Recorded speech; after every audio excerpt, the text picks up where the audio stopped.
దేవుని నామం మేము కలుగును గాక. కుడి వచ్చిన మీ అందరికీ ప్రభు పేరిట నా ప్రత్యేక వందనాలు. దేవుడి ఇంతవరకు మనం సజీవులుగా తన సన్నిధిలో ఏం చేశాడు? కాపాడాడు.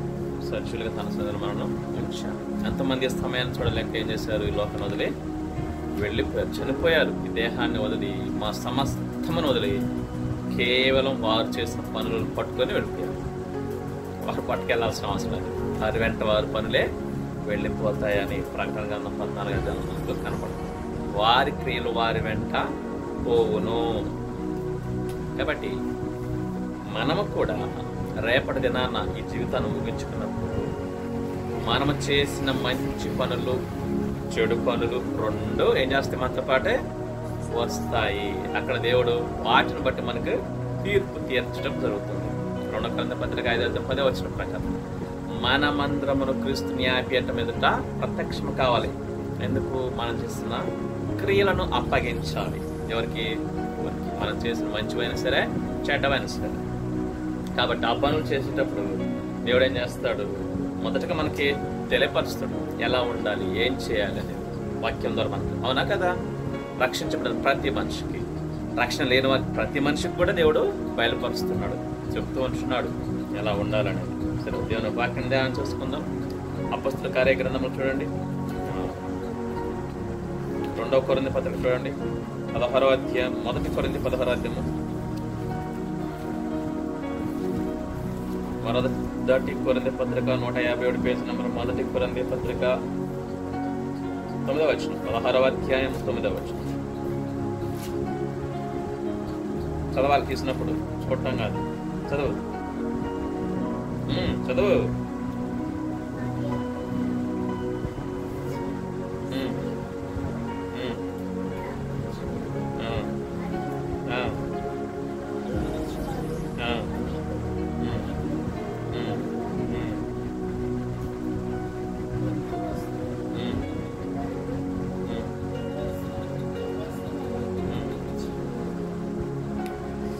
కొరింథీ పత్రిక 16వ అధ్యాయం. 1 కొరింథీ పత్రిక 16వ అధ్యాయం 9వ వచనం. కార్యానుకూలమైన మంచి సమయము నాకు ప్రాప్తించి ఉన్నది, మరియు ఎదురించువారు అనేకులున్నారు గనుక పెంతెకొస్తు వరకు ఎఫెసులో నిలిచియుందును. వాక్య భావం ద్వారా దేవుడు మనల్ని బలపరచును గాక. ఆమేన్.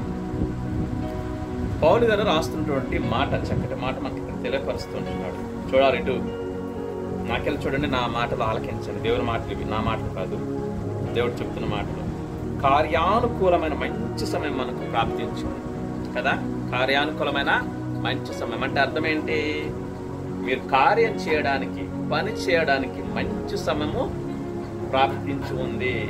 ఇదే మంచి సమయం, మిక్కిలి అనుకూలమైన సమయం, రక్షణ దినము. ఇదే అనుకూలమైన సమయం. మీ పని ఈరోజు ప్రారంభించారు కదా ఒక పని. ఏంటా పని? గట్టిగా చెప్పాలా? ఎన్ని రోజులు? మరి అది చెప్పరా? 40 దినాల ఉపవాస ప్రార్థన మీరు ఈరోజు ప్రారంభం చేశారు. అందుకే దేవుడు అంటున్నాడు, ఏమంటున్నాడు? కార్యానుకూలమైన మంచి సమయం మీకు ప్రాప్తించి ఉంది. సమయము ఎప్పుడు మంచిది, అవునే కదా? దేవుడు చేశాడు. సో మనం ఎప్పుడు చేయాలనుకున్నప్పుడు మొదలు పెట్టచ్చు మంచి పని, అవును కదా? ఉపవాస ప్రార్థన, 40 దినాల ఉపవాస ప్రార్థన మీరు ఈరోజు ప్రారంభించడానికి దేవుడు సహాయం చేశాడు. అది కూడా దేవుని చిత్తమే, దేవుడు ఆలోచన. దేవుడు ఇచ్చిన ఆలోచన ఎప్పుడు ప్రారంభించాలి ప్రభు అని అడుగుతూ వస్తూ ఉంటే ప్రార్థనలో దేవుడు ఫలానా సమయం, ఫలానా టయానికి, ఫలానా రోజున మీరు ప్రారంభించండి అని పాస్టర్ గారి ద్వారా దేవుడు మాట్లాడాడు. మన సొంతంగా ప్రారంభించలే, ఇది దేవుడు చెప్పిన డేట్. ఇది 40 దినాల ఉపవాస ప్రార్థన మీరు ఫలానా రోజు నుంచి స్టార్ట్ చేయండి అంటే ఈరోజు స్టార్ట్ చేయటం ప్రారంభించామన్నమాట. అందుకే దైవజనం ద్వారా ప్రార్థన చేయించుకొని మరి ఈ యొక్క ఉపవాస ప్రార్థన అనేది ప్రారంభం చేస్తాం. కాబట్టి మీరంతా ఏం చేయాలా? ఈ కార్యానుకూలమైనటువంటి ఈ పనిని మీరేం చేయాలా? కడ వరకు ఏం చేయాలా? యథార్థంగా ఉండాలి. అంటే 40 దినాలు కూడా ప్రభువుతో గడపాలి. అంటే ఆ తర్వాత గడపదా అన్ని కాదు. ఈ 40 దినాలు అతి ప్రాముఖ్యమైనటువంటి సమయం, అతి ప్రాముఖ్యమైనటువంటి 40 దినాలు జీవితంలో ఒకే ఒక్కసారి చేసేటటువంటి 40 దినాల ఉపవాస ప్రార్థన. ఎంతో ప్రాముఖ్యతన సంతరించుకుంది. కాబట్టి 40 దినాలు ఏం చేయాలా? అధిక సమయం దేవునితో మీరు గడపాలి. ఎంత సమయం? మీ ఓపిక 24 గంటలనే ఉండొచ్చు దేవుడు. మీ ఓపిక ఇబ్బంది ఏం లేదు. దేవుడు అదే కోరుకుంటున్నాడు. ఏం కోరుకుంటున్నాడు? నాతో కలిసి ఉండండి, నాతో సహవాసం చేయండి అని ప్రభు ఆశపడుతున్నాడు. అదే అప్పుడు దేవునితో మనం సహవాసం చేస్తే ఎలా మారుతాం? మనం కూడా దేవునిలాగా మారిపోతాం. మోషే గారు 40 దినాలు ఉపవాస ప్రార్థన చేస్తాడు. తెలుసా మీకు? గొప్ప దైవజనుడు, గొప్ప ప్రవక్త. ఎవరు? మోషే గారు. కొన్ని లక్షల మందిని ఐగుప్తు నుండి ఇశ్రాయేల్ దేశానికి నడిపించిన నాయకుడు. ఎవరు? మోషే ప్రవక్త. ఏం చేశాడు? 2 సార్లు చేశాడు 40 రోజులు ఉపవాస ప్రార్థన. మోషే ఒక్కడే చేశాడు 2 సార్లు. ఎవరు చేయలేకపోయారు. ఎందుకంటే దేవుడు ఇచ్చిన అవకాశం ఆయన. దేవుడు చెప్తే తప్ప ఎవరో చేయకూడదు. 40 దినాలు దేవుడు చెప్తే ఓకే అంటే ఓకే చేయొచ్చు, తప్పలేదు. 40 దినాలు ఉపవాస ప్రార్థన. ఎక్కడ? దేవునితోనే ఉన్నాడు. 40 దినాలు దేవునితోనే ఉన్నాడు. ఎక్కడ? సీనాయి పర్వతం మీద 40 దినాలు ఏం తినలేదు, ఏం తాగలేదు, కనీసం వాటర్ కూడా తీసుకోలేదు. ఎవరు? మోషే. ఏం తీసుకోవాలి? 40 దినాలు ఏం తీసుకోలేదు. ప్రభుతోనే ఉన్నాడు, దేవుడితోనే ఉన్నాడు. 40 దినాలు దేవునితో ఉన్నాడు. దిగి అయిపోయిన తర్వాత దిగి మళ్ళీ కొండ కిందకి వచ్చినప్పుడు, ఇశ్రాయేలు మధ్యకి వచ్చినప్పుడు ఎలా ఉంది ఆయన ముఖం? మహిమతో నిండిపోతుంది. ఎవరిది? మోషే ముఖం. దేవుని మహిమ, ఆ ప్రభావం ఇంకా మోషేలో ఉంది. అది సామాన్య జనం చూడలేకపోయారు. ఆ వెలుగుని చూడలేకపోయారు. అయ్యా నీకెళ్ళి మేము చూచి మాట్లాడలేకపోతున్నాము అంటే మోషే అప్పుడు ఏం చేశాడు? ముసుగు వేసుకున్నాడు. ఎందుకంటే మరి ఎదుటి వారితో మాట్లాడక, జనంతో మాట్లాడదు కదా. ఆ ప్రభావం అనేది కొంత సమయం వరకు మోషేతో అలాగే ఉండిపోయింది. సమయం అయితే రాయబడలేదు, కానీ కొంత సమయం వరకు, మరి ఎన్ని రోజులు మనకు తెలియదు, ఆ ప్రభావం మోషేలో అలా ఉండిపోయింది. మరలా రెండోసారి మరలా 40 దినాలు మరలా వెళ్ళాడు కొండ మీద దేవుని దగ్గరికి. 45 దినాలు ఉపవాస ప్రార్థన చేశాడు. అప్పుడు కూడా అద్భుతం చేశాడు. ఆ 40 దినాలు ఉన్నప్పుడే దేవుడు ఏం చేశాడు? ధర్మశాస్త్రాన్ని ఇచ్చాడు. ఇశ్రాయేలు ప్రజానికి, తన జనాంగానికి దేవుడు ఏం చేశాడు? ధర్మశాస్త్రాన్ని ఇచ్చాడు. అంటే ఆ అర్థం ఏంటి? రాజ్యాంగం ఇచ్చాడు. ఇదే మన రాజ్యాంగం. దేవుడు మనకి ఇచ్చిన రాజ్యాంగం ఇదే. దీని ప్రకారంగా మనం జీవించాలి. మీకు ఒక డౌట్ రావచ్చు, మన దేశంలో కూడా రాజ్యాంగం ఉంది, అది కూడా పాటించాలి. ముందు ఇది, ఆ తర్వాత. ఎందుకంటే వాక్యం చెప్తుంది, దేవుడు చెప్తున్నాడు, నీ అధిపతి నువ్వు నిందించు, వారికి రాజులు అధికారులు నువ్వేం చేయాలా? లోబడి జీవించుకుంటున్నాడు. ఎందుకంటే వాళ్ళని ఏర్పాటు చేసింది దేవుడే, వారిని కూడా దేవుడు. కాబట్టి దేవుని రాజ్యాంగం అనేటువంటి ఈ బైబిల్ని మనం ఏం చేయాలా? అనుసరించాలి. అలాంటి గొప్ప రాజ్యాంగాన్ని ఎప్పుడు పొందుకున్న మోషే 40 దినాలు ఉపవాస ప్రార్థన చేసుకుంటున్నాడు. అంత ఆషామాషిగా ఏం రాలా. ఒక ఏమంటారు, ఒక సంతోషం మనకు రావాలన్నా, ఒక గొప్ప బహుమతి మనం పొందుకోవాలన్నా మొదట ఏముంటుంది? ఒక కష్టం అన్నట్టు ఉంటుంది, ప్రయాస అన్నట్టు ఉంటుంది. ఇప్పుడు రన్నింగ్ రేసు లేదంటే క్రికెట్ టోర్నమెంట్ ఏదైనా తీసుకోండి, మొదటి బహుమతి గెలుచుకున్న వారు గెలుచుకున్నంత వారు ఎంత కష్టపడి ఉంటారు, ఎన్ని స్టేజ్లు దాటుకుంటూ వస్తుంటారు. అవునా కదా? అవన్నీ గెలుచుకుంటూ వస్తేనే, అంటే అంత కష్టంతో కూడుకుందా కదా, ఆ కష్టానికి తగ్గ ప్రతిఫలం ఇచ్చే వారిలో వారికి దక్కుతుంది. అలాగే అది ఏదైనా సరే. అందుకే కష్టమైన మనం ఏం చేయాలి? దాన్ని మానేయకూడదు. కష్టమైన సరే ఏం చేయాలి? భరించాలి, ఓపిక పట్టాలి. కొంత సమయమే, ఎప్పుడు కష్టం ఉండదు. ఈ 40 దినాలే మీకు కష్టం ఉండేది. ఆ తర్వాత జీవితం మహోన్నతంగా ఉంటుంది. దేవుడు మీకు శక్తి ఇస్తాడు, తన ఆత్మశక్తిని ఇస్తాడు. అద్భుతంగా మిమ్మల్ని నిలబెట్టుకుని వాడుకుంటాడు. ఆకలి అవుతుందని చెప్పేసి మానేయద్దు. నిద్ర వస్తే పడుకోండి, కాస్త ఒక గంట పడుకోండి. కానీ అదే సోమరిగా పడుకోవద్దు. అధిక సమయం దేవునితో గడపాలి. పొద్దునే లేవడం నేర్చుకోండి. 4 గంటలు లేవండి, ప్రార్థన చేసుకోండి, పాటలు పాడుకోండి, బైబిల్ చదవండి. ఇదే మీ ధ్యాస అంతా. దేవునితో గడపటమే ఈ 40 దినాలు మీ ధ్యాస. ఇన్ని రోజులు అన్నిటికీ చెక్ పెట్టేసేయండి. టీవీలు, అర్థమవుతుందా, పనులు, బయటికి వెళ్ళటం, ఇవన్నీ చెక్ పెట్టండి. అంటే పని చేయొద్దని కాదు, కానీ మీరు మిగతా సమయంలో పని చేసుకోండి. ఇంట్లో పని వరకే చేసుకోండి. బయట పనులకి వెళ్ళదు, అసలు బయటికే వెళ్ళదు. ఇంట్లో నుంచి పాటల్లో, ప్రార్థన, బైబిల్, ఈ 3 తప్ప మీరు ఏం చేయొద్దు. బయటికి వెళ్ళి సొల్లు కబుర్లు చెప్పొద్దు. అసలు బయటికే వెళ్ళొద్దు. ఏ ఇంటికి కూడా వెళ్ళదు. మీ ఇంట్లోంచి ఏ ఇంటికే వెళ్ళొద్దు. చాలా జాగ్రత్త. దేవుడు చూస్తున్నాడు, దేవుడు వింటాడు. దాన్ని మీరు చేస్తే ప్రతిఫలం మీకు దక్కుతుంది. ఒకవేళ మీరు 40 దినాలు ఉపవాసం ఉండి ప్రార్థన చేయలేదనుకో, శక్తిని పొందుకోలేరు.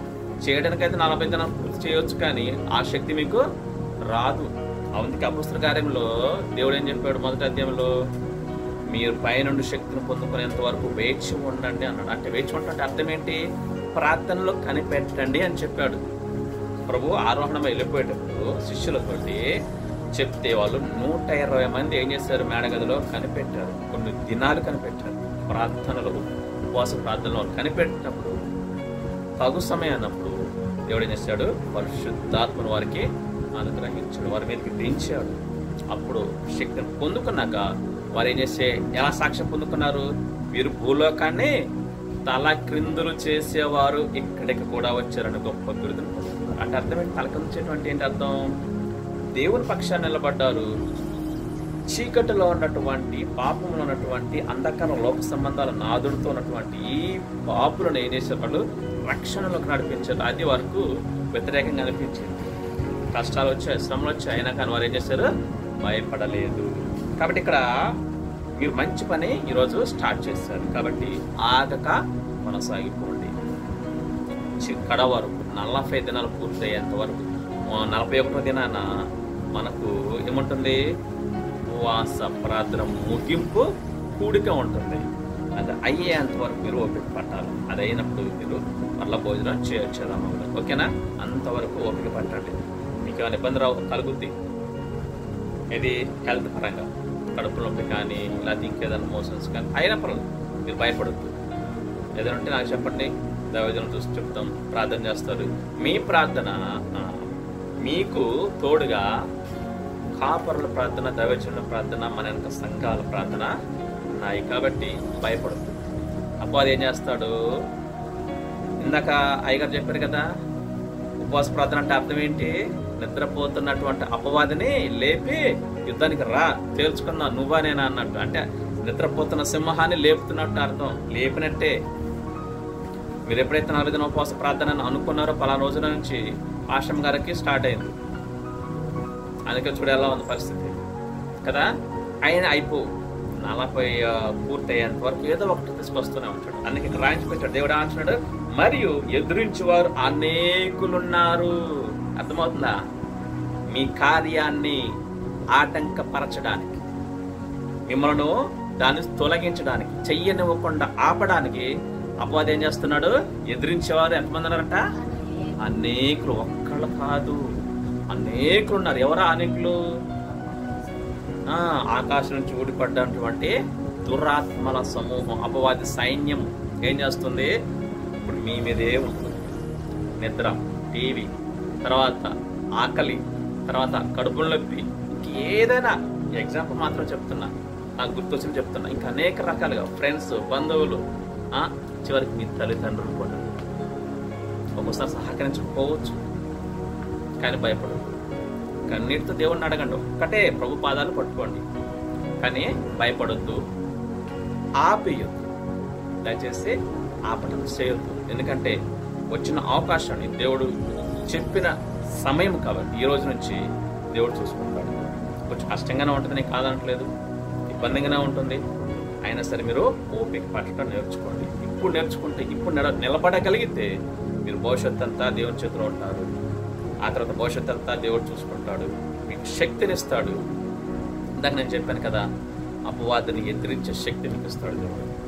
నా తండ్రి పేరట నా తండ్రి యేసుక్రీస్తు పేరట నేను నీకు ఆజ్ఞాపిస్తున్నాను మీరు చెప్పొచ్చు, అపవాది గద్దించవచ్చు. అలాంటి శక్తినిస్తాడు, పరిశుద్ధాత్మ శక్తినిస్తాడు. కాబట్టి ఆ ఎదిరించేవారు ఎంతమంది అంటారు? అనేకులు. సంఖ్యకు లెక్కలేదనమాట. అయినా సరే భయపడదు. ఆరందరికంటే గొప్పవాడు ఎవరు? దేవుడు. ఆ దేవుడు మనకు, మీకు తోడుగా ఉన్నాడు. ప్రపంచమంతా ఏకమైన మీరు భయపడద్దు. దేవుడు మీతో ఉంటాడు, మీ వెనకాల ఉంటాడు. అర్థమవుతుందా? సో ఎంతమంది వచ్చినా, ఎన్ని రకాల ఇబ్బంది పెట్టినా, ఎన్ని రకాల ఆటంకాలు చెప్పినా, లేక ఎన్ని రకాల మాటలు చెప్పినా కానీ మీరు పడిపోవద్దు, భయపడొద్దు, దిగులు పడవద్దు. ఎదిరించేవారు వస్తారు, ఆల్రెడీ లేచారు కదా. ఎంతోమంది చెప్తున్నారు కదా, మీరు అసలు పక్క కొన్నారు, చేయలేరు, హాస్పిటల్ పాలవుతారు. ఇవన్నీ ఏంటి? ఎదిరించేయే. మిమ్మల్ని ఎదిరించడానికి అపవాది లేపుతున్నాడు. అపవాది ఎలా వస్తాడు? మనుషుల ద్వారానే వస్తాడు ఎక్కువ శాతం. ఆ తర్వాత మా అనారోగ్య పరిస్థితుల ద్వారా వస్తాడు. ఆ తర్వాత ఆర్థిక పరిస్థితుల ద్వారా వస్తాడు. ఏం భయపడదు. కానీ వీటన్నిటి మీద జయాన్ని ఇచ్చేవాడు దేవుడు మనకు, మీకు తోడుగా ఉన్నాడు కాబట్టి, దేవుడు రెక్కల్లో ఉన్నారు కాబట్టి మీరు భయపడాల్సిన అవసరం లేదు. ఎంతమంది ఎదిరించినా సరే మీరు మాత్రం పట్టు వదలకుండా నిలబడండి, ప్రార్థించండి. 40 దినాల ఉపవాస ప్రార్థన విజయవంతంగా చేయండి. దేవుడు మీకు సహాయం చేస్తాడు. అయితే ప్రార్థన ఎక్కువ సమయం చేయాలి. Very very important. ప్రార్థన ఎక్కువ సమయం చేయాలి. నీకు వచ్చిన ఎలా వస్తారో చేయండి. చేస్తూ ఉంటే ఆటోమేటిక్ దేవుడు ఇస్తూ ఉంటాడు ఆలోచన ఎలా చేయాలని కూడా. చెయ్యాలా, నోరు తెరవాలా. అర్థమవుతుందా? నోరు మూసుకుంటే ప్రార్థన రాదు. నోరు తెరవాలా. మాట్లాడుతూ ఉండాలి. దేవునితో మాట్లాడుతూ ఉంటే ఏం చేస్తాడు? దేవుడు నేర్పిస్తాడు ప్రార్థన. కాబట్టి ఎదిరించేవారు అనేకులు ఉన్నారు. అలా అని చెప్పి మనం భయపడాల్సిన అవసరమూ లేదు. ఎదిరించేది ఎవరు? మనుషులు కాదు, అపవాది మనుషుల ద్వారా లేపుతాడు అంతే. మనకి శత్రువు ఎవరు? మొదటి శత్రువు ఎవరు? అపవాదే. అందుకే ఎఫెసీ పత్రిక 6:10 మనకు కాపాడుతుంది. ఏమంటుంది? మనము పోరాడునది శరీరులతో కాదు కానీ ఆకాశ మండలం అందున్నటువంటి దురాత్మల సమూహాలతో మనం ఏం చేస్తున్నాం? పోరాడుతున్నాము. మీరు పోరాటంలో ఉన్నారు. అర్థమవుతుందా? ఇప్పుడు మీరు పోరాటం స్టార్ట్ చేశారు. ఈరోజు ఇది నిద్రపోతున్నటువంటి అపవాదిని లేపారు, వాడిని బాణం పెట్టి కూర్చారు. లే, మేము రెడీగా ఉన్నాం. కాబట్టి మీరేం చేయాలా? వాడి కుతంత్రాలు మీరు గుర్తుపట్టి ప్రార్థన చేయాలి. ప్రార్థన చేస్తే దేవుడే మీకు సాయం చేస్తాడు. అది ఆటంకాలు. బుక్ తీసుకుని కొట్టు, చేత కాదు. సరే వినా, అదే బతుకని. అయితే ఎదురించేవారు అనేకులు ఉన్నారు. అపవాది నానా రకాల ద్వారా మరి ఆటంకపరుస్తుంటాడు. వాటిల్లో ఇదొకటి ఆటంకం. ఇటు వినాలా, అదే తనంతకు అది వెళ్ళిపోతుంది కానీ వినండి. కానీ అయితే ఎదిరించేవారు అనేకులు ఉన్నారు. అపవాది ఏం చేస్తాడు? మీ తల్లిదండ్రుల ద్వారా కూడా మిమ్మల్ని ఆటంకపరుస్తాడు. మీకు సరిగా సహకరించకపోవడం, లేదా మీకు పనులు చెప్పడం, లేదంటే మిమ్మల్ని ఆటంకపరచు, ప్రార్థన చేయనివ్వండి, అక్కడికి వెళ్ళు, ఎక్కడికి వెళ్ళు. ఈ ఆటంకాలు, ఇవన్నీ ఆటంకాలు. పొద్దున అన్నావు కదా బండి మీద వెళ్తూ ఆటంకాలు అంటే ఇవేనా అని. మరి ఇవే ఆటంకాలు, అడ్డులు. కాబట్టి మనం భయపడద్దు. ప్రభు పాదాలు పట్టుకుంటే దేవుడు ఏం చేస్తాడు? మనకి సహాయం చేస్తాడు. దానియలు గ్రంథం చూడండి ఒకసారి. అక్కడ కూడా దానియేలు 21 దినాలు ఉపవాస ప్రార్థన స్టార్ట్ చేశాడు. అపవాది వదిలిపెట్టాడు అనుకుంటున్నారా? లేదు, వదిలిపెట్టరా. 742 పేజీ నెంబర్ చూడండి. అపవాది దానియేలు కూడా వదిలిపెట్టారు. దానియేలు అంతటి ప్రార్థన పరుడు చూడండి. ఎంత ఒక ప్రార్థన పరుడు, దేవునికి ఇష్టంగా ఉన్నటువంటి వ్యక్తి, బహుప్రియుడు. 742 10వ అధ్యాయం 13వ వచనం. దానియేలు గ్రంథం 10వ అధ్యాయం 13 చదవాలి. తీసినప్పుడు చదువు. పారసీకుల రాజ్యాధిపతి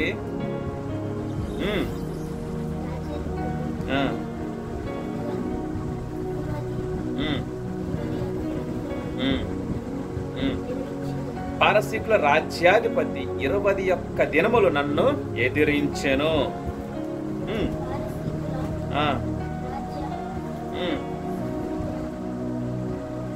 ఇంకా పారసీకుల రాజుల సముఖమున నేను నిలుచుచుండగా ప్రధానాధిపతులలో మిఖాయేలను ఒకడు నాకు సహాయం చేయవచ్చును. నీ బైబిల్ చదవటం ఏంటి నాకు అర్థమవుతుంది. రోజు చదువుతారు, ఇలా చదవరు. కాబట్టి చదవాలా. భయం తీసేయి. ఇక్కడ దానియేలు 21 దినాల ఉపవాస ప్రార్థన స్టార్ట్ చేశాడు. 10వ అధ్యాయంలో 3వ వచనం చూడండి, మనకు కనపడుతుంది. 2వ వచనం. ఆ దినముల యందు దానియేలను నేను 3 వారములు దుఃఖ ప్రాప్తుడనైతిని. 3 వారములు గడచు వరకు నేను సంతోషంగా భోజనం చేయలేకుంటుని. 3 వారాలు అంటే ఏంటి? 3 ఏళ్ళు 21 దినాలు ఉపవాస ప్రార్థన స్టార్ట్ చేశారు. ఎవరు? దానియేలు. ఎందుకంటే దానియేలుకు అక్కడ ఏంటది మర్మం బయలుపరచబడాలి. దేవుడు చూపించడం అది అర్థం కాలేదు. దానియేలు గొప్ప మర్మం, భవిష్యత్తు గురించి మర్మం అర్థం కాకపోతే ఉపవాసం ఉండి ప్రార్థన చేశాడు. అదేంటి చాలా గొప్ప మర్మమైన దానికి అర్థమైంది, కానీ అది ఏంటో అర్థం కాలేదు. దేవుడు దర్శనం చూపించాడు దానియేలుకి, చూపిస్తే అది అర్థం కాలేదు. అసలు కళ్ళకు దర్శనాలకు భావాలు చెప్పేది ఎవరు? దానియేలే. అలాంటి దానికి అర్థం కాల ఆ మర్మం, అంత లోతైనటువంటి మర్మం అది. కాబట్టి దానియేలు ఏం చేశాడు? 21 దినాలు ఉపవాసం ఉండి ప్రార్థించాడు. ప్రార్థించినప్పుడు ఆ మర్మం, ఆ యొక్క సంగతి దానియేలుకి తెలవకూడదని చెప్పేసి ఇక్కడ ఇక్కడ ఏం చేశాడు? పారసీకుల రాజ్యాధిపతి మరి ఎవరిని ఎదిరించాడు తెలుసా? అక్కడ రాయబడిన సంగతి ఏమిటో ఎవరు అనుకుంటున్నారు? పారసీకుల రాజ్యాధిపతి 21 దినములను ఎదిరించాడు. అక్కడ ఎవరు అంటే గాబ్రియేలు దేవదూత చెబుతున్నాడు, దానియేలుతో మాట్లాడుతూ ఉంటున్నాడు. దేవుడు పంపించినప్పుడు దానియేలు దగ్గరికి వచ్చి మాట్లాడుతున్నాడు, అయ్యా నేను వస్తూ ఉన్నాను, నన్ను 21 దినములు పారసీకుల రాజ్యాధిపతి అంటే అపవాది నన్ను ఎదిరించాడు. ఎక్కడా? ఎస్, ఆకాశంలో, మధ్యాకాశంలో. ఎక్కడ అపవాది ఆడుంటున్నాడు? ఆకాశంలో ఉంటున్నాడు. అక్కడ ఆపాడు ఎవరిని? గాబ్రియేలు దేవదూతను. గాబ్రియేలు దేవదూత ఎంత కూడా ఏం కాదు, సూర్యుడే. అలాంటి దేవదూతను వాడు ఏం చేశాడు? అపవాది ఆపేశాడు. ఆ సంగతి ఇక్కడ గాబ్రియేలు దేవదూత చెప్తున్నాడు దానియేలుకి, నన్ను పారసీకుల రాజ్యాధిపతి అయినటువంటి అపవాది నన్ను ఆపేశాడు, నీ దగ్గరకు రానివ్వకుండా, సమాచారాన్ని నీకు చారనివ్వకుండా నన్ను ఎదిరించాడు. ఎవరు? అపవాది. చదువుకున్నాం కదా, ఎదిరించేవారు అనేకులు. ఆ అనేకులే గాబ్రియేలు దేవదూతని అడ్డుకున్నారు, ఎదిరించారు, ఆపేశారు. ఎన్ని రోజులు? 21 దినాలు ఆపేశాడు. ఆపేస్తే అప్పుడు మా దేవుడు ఏం చేశాడు? మిఖాయేలు దూతను పంపించాడు. మిఖాయేలు దూత ఎవరు? సైన్యాధిపతి అనమాట. ఎక్కడ? దేవుని దగ్గర. దూతలన్నింటికి సైన్యాధిపతి. ప్రజెంట్ ఇప్పుడే మిఖాయేలు దూత నాయకుడు అనుకోవచ్చు, లూసిఫర్ తర్వాత.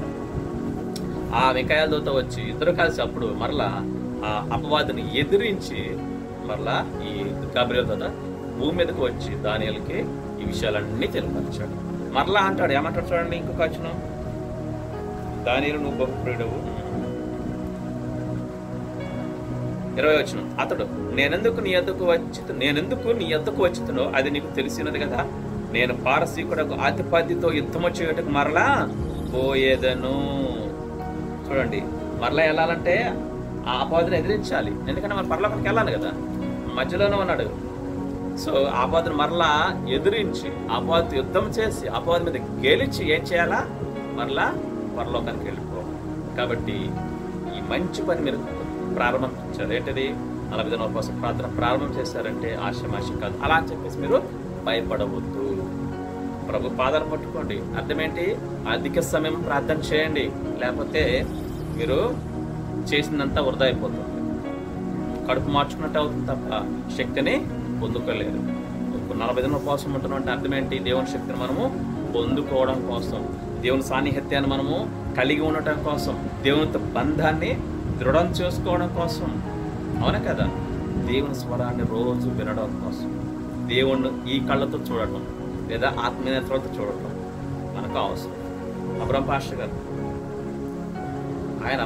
గారు ఏం చేశారు? యేసయ్యను ఈ కళ్ళతో చూశాడు. ఈ కళ్ళ అంటే ఈ కళ్ళకి, నా కళ్ళు కదా, ఆయన కళ్ళతో బాహ్య నేత్రాలతో చూశాడు. ఎదురుగా డైరెక్ట్గా చాలాసార్లు గదిలో ఉండి ప్రార్థన చేస్తూ 4 గంటల ప్రార్థన చేసిన తర్వాత దేవుడిని అడుగుతున్నాడు. అప్పటికి కొన్ని సంవత్సరాలు పరిచయం చేశాడు. ఎవరు? అబ్రహాం పాస్టర్ గారు పరిచయం చేశాడు. చేసిన తర్వాత అడుగుతున్నాడు ఏమని? అప్పటికే స్వస్థతలు జరుగుతున్నాయి, అప్పటికే ఆత్మీయ వరాలు ఇవ్వబడ్డాయి, అప్పటికి ఇచ్చేసాడు దేవుడు, అద్భుతాలు చేస్తున్నాడు దేవుని కృపను బట్టి. అయినా అడుగుతున్నాడు, ఏమని అడుగుతున్నాడు? దేవా, నీ సేవ చేయటం నాకు నేర్పించు అని కన్నీటితో ప్రార్థన చేస్తున్నా. ఆగకుండా 4 గంటల ప్రార్థించాడట. ఆ ప్రార్థనకి జవాబుగా అదే గదిలో ఆ అబ్రహాం పాస్టర్ గారు గదిలోకి ఒంటరిగా వెళ్ళిపోయి ఎప్పుడైనా ఒక్కడే ప్రార్థన చేస్తాడు, ఏ డిస్టర్బెన్స్ లేకుండా. అలా గదిలో తలుపులేసుకొని ప్రార్థన చేస్తున్నాడు. ప్రార్థన చేయిన తర్వాత బైబిల్ చదువుతుంటున్నాడు. బైబిల్ గదిలో ఎదురుగా మహావృద్ధుడు కనిపించాడు. డైరెక్ట్గా దాన్ని దర్శనం ఉంటారు. డైరెక్ట్గా కనపట్టి చూసి లేచి నుంచుంటే దగ్గరికి వచ్చి నేను భుజమే చేసి నేను నీకు నేర్పిస్తాను. ఏంటది? అడిగింది ఏంటి? అబ్రహాం పాస్టర్ గారు నీ సేవ చేయటం నాకు నేర్పించాను అడిగారు కదా, అది భుజమే చేసి దేవుడు అన్నాడు నేను నీకు నేర్పిస్తాను అని అనేసరికి మరలా చూసేసరికి దేవుడు లేడు, అదృశ్యమైపోయాడు. అంటే అలా డైరెక్ట్గా చూడగలిగిన గొప్ప స్థితులకి అబ్రహాం గారు వెళ్ళారు. అంటే మనం కూడా వెళ్ళొచ్చు, తప్పులేదు. అయితే ఆశపడాలి. దేవా నాతో మాట్లాడు, నాకు కనపడవును ఆశపడి నువ్వు అడుగుతూ ఉంటే, ఆ రకంగా జీవిస్తూ ఉంటే దేవుడు నీకు తప్పకుండా నీ ఆశను ఏం చేస్తాడు? తీరుస్తాడు. ఆశ గల ప్రాణాన్ని తృప్తిపరుస్తాడు దేవుడు. కాబట్టి మనం ఆశపడాలి, అన్నికి ఆశపడాలంటున్నా. బైబిల్ చదవటం ఆశపడాలా, ప్రార్థన చేయటం ఆశపడాలా, పాటలు పాడటం ఆశపడాలా, అర్థమవుతుందా? ఆశపడాలి. ఆ ఆశపడి ఆశకు తగ్గట్టుగా మనం చెయ్యాలి. ఆ ఆశకు తగ్గట్టుగా జీవించాలి. అక్కడ మన వైపు తప్పు లేకుండా జీవిస్తే అప్పుడు దేవుడు తప్పకుండా నీ ఆశను తీరుస్తాడు. మనతో మాట్లాడతాడు. కాబట్టి మీరు ప్రారంభించిన ఈ 40 దినాల ఉపవాస ప్రార్థనకి ఎదిరించేవారు అనేకులు ఉన్నారు, ఎదురవుతారు. రోజు ఎదురవుతారు. ఎవరో ఏదో ఒక రూపంలో, ఏదో ఒక కార్యం అనుకుని మీకు ఎదురవుతూనే ఉంటుంది. సరిగ్గా మీకు తాగడానికి ఆర్థికంగా రాకపోవచ్చు, అది కూడా ఆటంకమే. తర్వాత మీ కుటుంబస్తులు మీకు సహకరించకపోవచ్చు, వినాలా, అది కూడా ఆటంకమే. మీకు అనారోగ్య సమస్యలు రావచ్చు, అది కూడా ఆటంకమే. అలాగే అనారోగ్య సమస్యలు వస్తే చాలా మంది ఏం చేస్తారు? భయపడి మానేస్తారు. ఎందుకంటే అపవాదికి ఇంకా ఏం కావాలా? ఆపేటమే కావాలి అపవాది, అందుకనమాట అలా చేస్తాడు. తర్వాత ఇంకా నానా రకాలుగా వాడు ప్రయత్నాలు వాడు చేస్తాడు. అవన్నీ మీరేంటి కనిపెట్టాలి. కనిపెట్టి ఏం చేయాలి? ఇదంతా నా మంచి కోసం, నా దేవుడు నాకు సాయం చేస్తాడు. మీకు మన పాస్టర్ గారు చూడండి, జ్వరంతో ఉంది, ఆయన గారు స్టార్ట్ చేశాడు. దేవుడు చెప్పాడు కదా అని. ఏం కాదు, జయం అనేది దేవుడు ఇస్తాడు. మొదట్లో కష్టంగా ఉన్నా సరే పోను దేవునితో మీరు అధిక సమయం గడుపుతుంటే అసలు ఈ ఆకలి బాధ అనేది లేకుండా చేస్తాడు. ఆ శక్తి మీకు ఇస్తాడు. ఎందుకంటే నేను చేశాను కాబట్టి చెప్తున్నాను. కొద్ది రోజులు ఆకలి అనిపిస్తుంది, ఆ తర్వాత అసలు ఆకలి కాదు కదా, ఏదో నూతన ఉత్సాహం, నూతన శక్తి మీకు దేవుడు ఇస్తాడు అన్నమాట. అదే చెప్పాను కదా నిన్న మొన్న పుట్లూరులో కుమారాంటి గురించి, ఎంతగా అన్నం తినేది. అలాంటి వ్యక్తి అప్పుడే 40 దినాలు అని ఆచరణ, అలా శక్తి ఇస్తాడు దేవుడు. ఏం భయపడద్దు. నీరసంగా ఉంటుంది అనిపిస్తుంది ఆయన, కానీ దాని గురించి ఆలోచించేది. ఏది ఆకలి అవుతుంది, నీరసంగా ఉంది, ఇది ఆలోచన చేయొద్దు. ఆ ఆలోచన చేస్తే ఏమంటారు? మీరు బలహీనం అయిపోతారు. అది కాదు ఆలోచన చేస్తాం. అప్పుడు ఏం చేయాలా?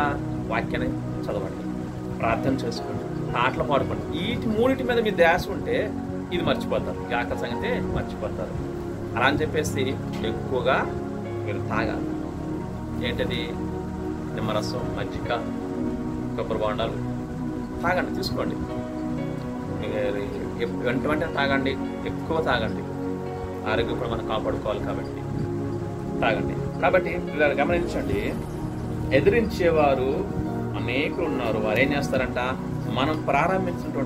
మీరు ప్రారంభించినటువంటి లేదా నేను ప్రారంభించిన ప్రతి పనిని ఏం చేస్తాడు అపవాది? వారి ద్వారా ఆటంకపరుస్తాడు, ఆపివేయడానికి చూస్తూ ఉంచాడు. కాబట్టి మనం అది గమనించి ఏం చేయాలా? ప్రార్థన సహకారంతో ఏం చేయాలి? దాన్ని మనం చేయించాలి.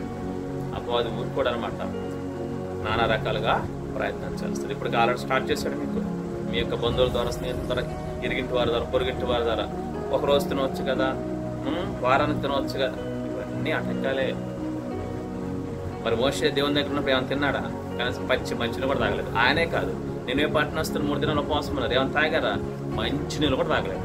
మరి వాడు అందరూ మనుషులే కదా, మనము మనుషులే కదా, ఆ శక్తి మనకి ఇవ్వడా? అలా అని చెప్పేసి మనం తాగొద్దు అని చెప్పట్లేదు, తాగమని చెప్తున్నాం కదా. సో తాగండి, మజ్జిగ తాగండి, నిమ్మరసం తాగండి, కొబ్బరి బొండాలు, నీళ్ళు కూడా తాగండి, ఏం కాదు. పాలు కూడా తీసుకోండి, టీ కూడా తాగండి, ఇబ్బంది ఏం లేదు కదా. సరే చూడండి, అపొస్తలుల కార్యం 13వ అధ్యాయం ఇంకొంచెం మనం చూసుకుందాం. మన పనులను ఆటంకపరచడం అంతేకాదు, ఇంకా అపవాది ఎలా చేస్తాడో చూడండి. అపొస్తలుల కార్యం 13వ అధ్యాయము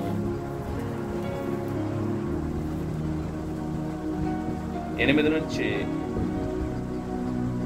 11 వరకు చదువు. అయితే ఎలుమ ఆ అధిపతిని విశ్వాసము నుండి తొలగింపవలనని ప్రయత్నము చేసి వారిని ఎదిరించెను. ఎలుమ అను పేరునకు గారడివాడని అర్థము. అందుకు పౌలు అనబడిన సౌలు పరిశుద్ధాత్మతో నిండిన వాడై అతని తీరు చూచి సమస్త కపటముతోను సమస్త దుర్మార్గముతోను నిండినవాడా, అపవాది కుమారుడా, సమస్త నీతికి విరోధి, నీవు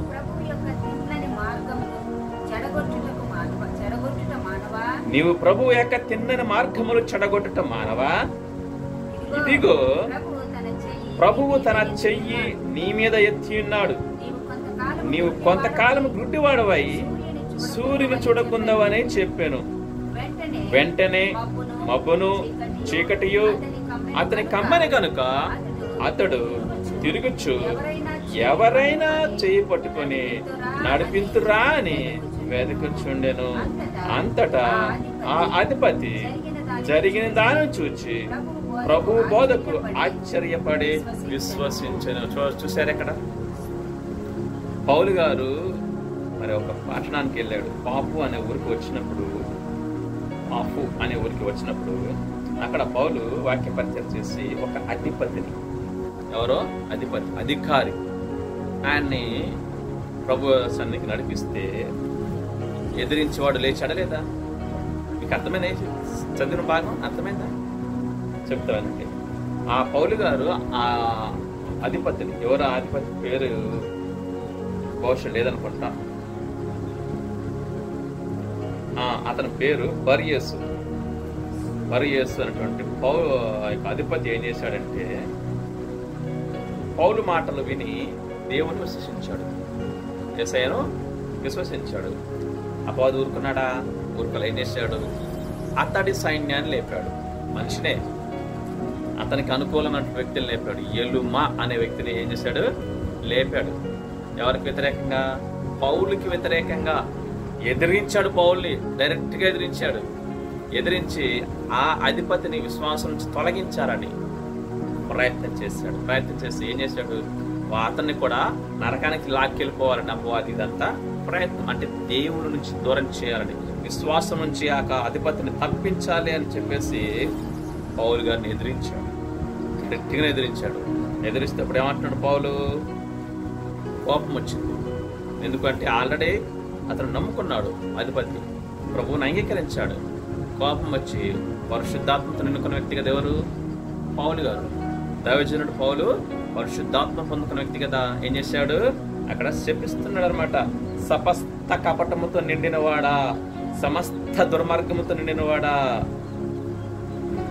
సమస్త నీతికి విరోధి, నీవు అపవాది కుమారుడవు. ఎవరంట? అపవాది కుమారుడు. ఎవరు? ఎలుమ. సమస్త కపటంతో ఉన్నాడు, సమస్త దుర్మార్గంతో ఉన్నాడు, నీతికి విరోధి. అలాంటి వ్యక్తిని ఏమంటున్నాడు? నువ్వు ప్రభు మార్గాలను చెడగొట్టడం మానవా? ఇంకా ఇప్పటికే ప్రభు మార్గాలను చెడగొడుతున్నావు, ఇంకా మానవా? నీకు బుద్ధిదే లేదా అని చెప్పేసి ఏం చేశాడు? శపిస్తున్నాడు. నీవు కొంతకాలం గుడ్డివాడవైపోవుదుగాక అని చెప్పించాడు. పలికాడు యేసుక్రీస్తు నామంలో. జరిగిందా లేదా? జరిగింది. గుడ్డివాడపై ఏం చేస్తున్నాడట? ఎవరన్నా ఆ చేయి పట్టుకొని త్రోవ చూపిస్తారమని ఎదుగుతూ ఉంటాడు. కాబట్టి గమనించండి, దేవుడు మీరు ప్రారంభించిన ఈ పనికి సహాయం చేస్తాడు. ఎదిరించేవారు అనేకులు వస్తారు మిమ్మల్ని ఆపేయండి, వద్దు, మీ హెల్త్ బాగోదు, మీకు హాస్పిటల్ ఫాలో అవుతారు, ఇంకా నానా రకాలుగా ప్రయత్నం చేస్తాం. ఎందుకు? ఈ విశ్వాసం మిమ్మల్ని తొలగించడానికి, పడగొట్టడానికి. అవసరమైతే మీరు ఏదైతే ఉన్నారో, ఏ స్థితిలో అయితే ఉన్నారో, అంటే అర్థం ఏంటి? మీకు ఏదైతే అవసరతలో ఉన్నారో, మీకు ఏ అవసరతలో ఉన్నారో అది చూపించి కూడా పడగొట్టడానికి ట్రై చేస్తాడు. ఫర్ ఎగ్జాంపుల్, మీ కుటుంబ అవసరం, డబ్బు అవసరం అనుకుందాం. ఎగ్జాంపుల్ అర్థం కూడా కోసం, ఇటు మీకు అందరికీ డబ్బు అవసరమే కాబట్టి ఏం చేస్తాడు? అపవాది అవసరమైతే ఆ డబ్బు ముందు పెట్టైనా సరే తప్పించాలని ప్రయత్నం చేస్తాడు. మీ అవసరతను గుర్తించినాడు అపవాది, తెలుసు వాడికి. అది తీర్చడం కోసం అది చూపించి, ఆ ఆశను చూపించి మీరు విశ్వాసం నుంచి పడిపోవాలని, ఉపవాసం చేయటం ఆపేయాలని ఏం చేస్తాడు? మీకు నన్ను దైవజనుడు దేవుడిని ఎదిరిస్తాడు, మిమ్మల్ని కూడా ఎదిరిస్తాడు. ఫస్ట్ మీకే తగిలేదు. ఆశ చూపించినట్టే మిమ్మల్ని ఎదిరించినట్టే కదా. మీరు పడిపోతే మేము కూడా ఏం చేయలేము. ఇంకా కాకపోతే మీరు స్ట్రాంగ్గా ఉండాలి. ఏం కాదు, నా దేవుడు సాయం చేస్తాడని ప్రభు మీద గురిపెట్టుకొని ఉన్నట్లయితే అప్పుడు మీరు ఎవరైతే మిమ్మల్ని ఎదురుస్తున్నారో దేవుని పేరు పలకండి. యేసుక్రీస్తు నన్ను పో అను, జరిగిద్ది. పలకండి, ఏం కాదు. దేవుని పేరు, నామాన్ని ఉపయోగించండి. అయితే ఇప్పుడు మీరు శక్తిని పొందుకున్నాక పలకండి. ఎప్పుడైనా పలకొచ్చు. ఒకవేళ మిమ్మల్ని ఎవరైనా ఎదిరించడానికి వస్తే ఇప్పుడు అర్థం మీరు పలకొచ్చు. కాబట్టి గమనించండి, మీరు ఎప్పుడైతే పరిశుద్ధాత్మ శక్తిని పొందుకుంటారో ఈ 40 దినాల్లో, ఆ శక్తి మీలో వచ్చినప్పుడు మీరు యేసు నామాన్ని బహిరంగంగా అద్భుతంగా మీరు వాడవచ్చు, ఉపయోగించవచ్చు. ఆ శక్తి వాళ్ళలో ఏముందంటే ఆ శక్తిలో యేసునామంలో శక్తి ఉంది. యేసునామంలో శక్తి ఉంది. యేసునామాన్ని మీరు వాడవచ్చు. అప్పటిక 4:12 పైన ఆకాశం క్రింద ఇవ్వబడిన ఏ నామన మరి శక్తి లేదు, కానీ నజరుడైన యేసుక్రీస్తు నామమనే శక్తి ఉంది. కాబట్టి గమనించండి, మిమ్మల్ని పడగొట్టడానికి, మిమ్మల్ని మరి విశ్వాసం నుంచి తప్పించడానికి అపవాది ఏం చేస్తాడు? ఎదిరిస్తాడు. అనేక రకాలుగా ఎదిరిస్తాడు. మీరు బెదిరిపోవద్దు, మరి బాధపడాల్సిన అవసరం లేదు, భయపడాల్సిన అవసరం అసలే లేదు. ప్రార్థన ఒకటి మీ ఆయుధం. ప్రార్థన మన ఆయుధం. అంతులేని లోకంలో వింత వింత శోధనలు ఇవన్నీ ఎదిరించేవే. శోధనలు, కష్టాలు, అనారోగ్య సమస్యలు, ఆర్థిక సమస్యలు, ఫ్రెండ్స్, బంధువులు, కుటుంబస్తులు ఇవన్నీ కూడా మిమ్మల్ని ఎదిరించేవే. అయితే మీరు గుర్తుపట్టగలగాలి. ఆ గ్రహింపు మీకు ఉండాలంటే ఏం చేయాలి? మీరు ప్రభుతో నిత్యము సహవాసం చేయాలి. సహవాసం అంటే ఏంటి? బైబిల్ ధ్యానించాలి, ప్రార్థన చేయాలి, దేవుణ్ణి స్తుతించి ఆరాధించాలి. చెడు అనేది మనలో ఉండకూడదు. అపవిత్రత అనేది మనలో ఉండకూడదు. ముఖ్యంగా టీవీ, నిద్రపోతు, సోమర్థం ఇవన్నీ కూడా దేవునికి అయిష్టమైనవి, దేవునికి ఇష్టం కాదు. ఇవి అవి వదిలేయాలి. కూర్చోమని లేవటం అలవాటు చేసుకోండి. అర్థమవుతుందా? కాబట్టి ముఖ్యంగా ఈ స్థితిలో మీరేం చేయాలంటే, ఈ 7 దినాలు ఏం చేయాలి? మీరు మీ పాపాన్ని ఒప్పుకోండి ప్రభు దగ్గర. ఎవరికి చెప్పాల్సిన అవసరం లేదు. ప్రభుకి మాత్రం చెప్పండి, క్షమించమని అడగండి. దేవుడు ఏం చేస్తాడు? వాటిని తొలగిస్తాడు, క్షమిస్తాడు. క్షమించడం అంటే తొలగించినట్లే. మీరు ఒప్పుకుంటారు, దేవుడు వాటిని క్షమిస్తాడు. సో దేవునికి మీకు అవి అడ్డుగా ఉండనే ఉండవు. యెషయా 59 అధ్యాయం ప్రకారం, మొదటి వచ్చిన ప్రకారం మీ పాపం మీకు నాకు అడ్డుగా ఉన్నాయి కాబట్టి వాటిని మీరు తొలగించుకోండి. ఎవరు తొలగించాలా? మీరే తొలగించాలి.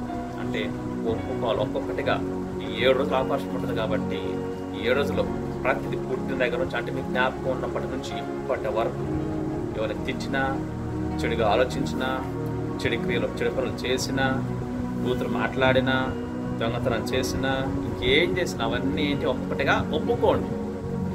మనుషులకి ఎవరికి చెప్పొద్దు, దేవుడికి మాత్రం చెప్పండి. దేవా ఇది చేశాను, నన్ను క్షమించండి. దేవుడు క్షమిస్తాడు. అంతేకాదు, మీకు ఎప్పుడైనా సరే మీరు ఏదైనా పని చేస్తున్నప్పుడు కానీ, ప్రయాణంలో ఉన్నప్పుడు కానీ అప్పుడు గుర్తొచ్చిందనుకో, ఎవరైనా తెచ్చినట్టు, అప్పుడే ఎప్పుడు గుర్తుంది అప్పుడే ఒప్పేసుకోండి. దాన్ని దేవుడికి ఏం చేస్తాడు? తీసివేస్తాడు. అప్పుడు మీకు దేవుడికి డైరెక్ట్గా ఏముంటుంది? సంబంధం ఉంటుంది. ఏం అడ్డు ఉండదు. అప్పుడు దేవుడికి మీకు ఏమి అడ్డు ఉండదు. అప్పుడు మీరు ఏం అడిగినా దేవుడు ఏం చేస్తాడు? చాలా సంతోషం చేస్తాడు. అయితే మన వైపు తప్పులేదు, తలెక్కించు. కాబట్టి మొదటిగా ఏం చేయాలా? నిన్ను నువ్వు జయించాలి. అందుకు ఇది మంచి అవకాశం. అంటున్నావా? నిన్ను నువ్వు జయించాలి. ఎవరు జయించడం కాదు, ఫస్ట్ నిన్ను నువ్వు జయించాలి. ఏంటది? పాపం నుంచి జయించాలి, శాపాలను జయించాలి, నీ బలహీనతను జయించాలి, నిద్రమాత్రం జయించాలి, టీవీని జయించాలి, సోమర్థనాన్ని జయించాలి. అంటున్నారా? ఇవన్నీ నువ్వు జయం పొందుకోవాలి. వీటి మీద జయం పొందుకోకుండా నువ్వు ప్రార్థన చేసిన ప్రతిఫలం రాదు. ఇవి జయిస్తే అంటే అర్థం, ఇవన్నీ నీలో తొలగిస్తే అప్పుడు నువ్వు ప్రార్థన చేస్తే నీ ప్రార్థన ప్రతిఫలం దేవుడు వెంటనే ఇస్తాడు. కాబట్టి మొదటి నిన్ను నువ్వు జయించాలి. నీ పాపాలు, నీ శాపాలు, ఏమైతే బలహీనతలు ఉన్నాయో అవన్నీ నువ్వు జయం పొందుకోవాలి. ఈ 40 దినాలు అధిక సమయం ప్రార్థన చేయండి, అధిక సమయం బైబిల్ ధ్యానించండి. ప్రభు మీకు తోడుగా ఉంచాడు. కాబట్టి మనం ప్రార్థించడానికి దేవుడు ఇచ్చినటువంటి మంచి అవకాశం ఇది. 40 దినాలు అంటే ప్రతిరోజు చేయాలి, కానీ ఇది ఒక పద్ధతి అన్నమాట. 40 దినాలు ప్రార్థన చేస్తే ఈ 40 దినాల ఉపవాస ప్రార్థన వలన ఏమని జరుగుతుంది తెలుసా?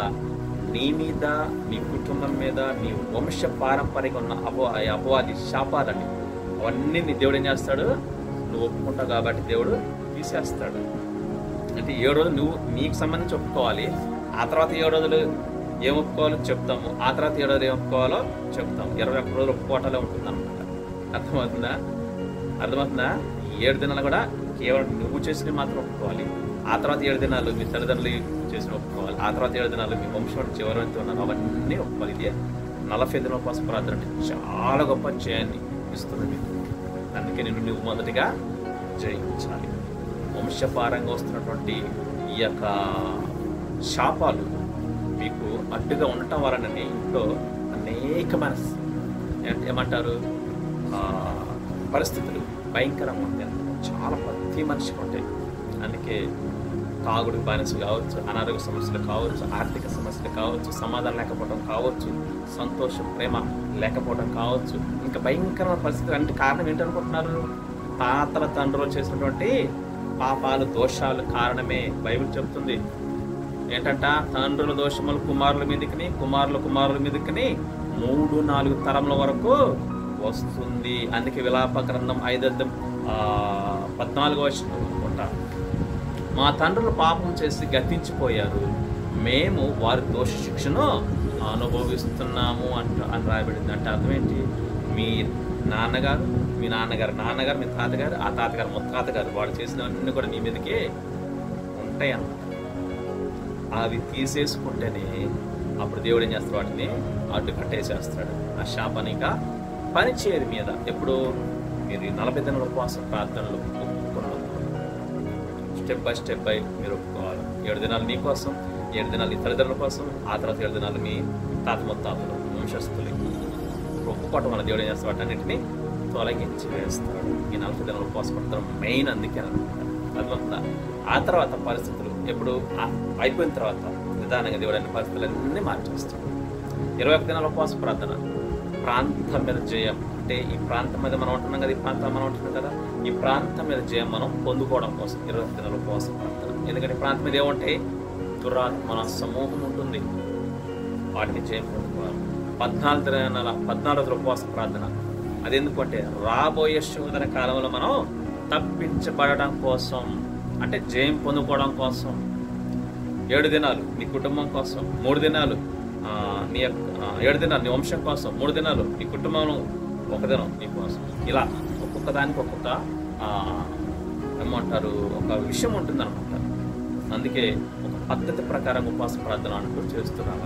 40 దినాలు, 21, 14, 7, 3, 1 అట్లా. ఎందుకంటే ఇది అంతా చెప్పింది ఎవరో కాదు, యేసయ్యే దేవుడే అబ్రహాం పాస్టర్ గారికి సెలవు ఇచ్చాడు. ఈ పద్ధతి క్రమము ఆయన సొంతంగా ఏం స్టార్ట్ చేయాలా, దేవుడు చెప్తే స్టార్ట్ చేసిన పరిచయం ఇది. అందుకే మన పరిచయాలు అద్భుతాలు ఆశ్చర్యకాలు జరిగేదానికి కారణం ఇది కాదు.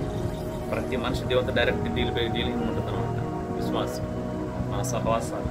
అందుకే ప్రపంచవ్యాప్తంగా 1,00,000 సంఘాల దాకా విస్తరించింది. దేవుడు చెప్పాడు, నా కోసం సైన్యాన్ని సిద్ధం చేయి. సంఘానికి కట్టమల్లా ఏమన్నాడు? నా కోసం సైన్యాన్ని. సైన్యం అంటే ఏంటి? సైనికులు, పోరాడే యోధులు. సంఘం కట్టమల్లా దేవుడు. అబ్రహాం పాస్టర్ గారితో ఏం చెప్పాడు? నా కోసం పోరాడే సైనికులను సిద్ధం చేయ అన్నాడు. ఆయన పోరాడాడు, అద్భుతంగా పోరాడాడు.